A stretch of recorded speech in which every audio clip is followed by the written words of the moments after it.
లోక్పాల్ పరిధిలోకి high court judge వస్తారా?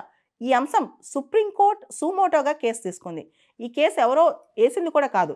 అసలు లోక్పాల్ ఒకసారి హైకోర్టు జడ్జి నా పరిధిలోకి వస్తారు, అతని గురించి కూడా మేము ఇన్వెస్టిగేట్ చేయగలం అని చెప్పంగానే ఈ కేసు సుప్రీంకోర్టు సుమోటోగా టేకప్ చేసిందనమాట. టేకప్ చేసి ఇది చాలా తప్పు, ఇది చాలా డిస్టర్బింగ్ అని కూడా సుప్రీంకోర్టు చెప్పింది. సుప్రీంకోర్టు ముందు కేంద్ర ప్రభుత్వం తరపున తన వాదనలు వినిపించిన సాలిసిటర్ జనరల్ తుషార్ మెహతా కూడా ఇదే అభిప్రాయాన్ని వెలిబుచ్చారనమాట. ఏ బేసిస్, ఏ ఇంటర్ప్రిటేషన్ చూసినా సరే చాలా తప్పిది.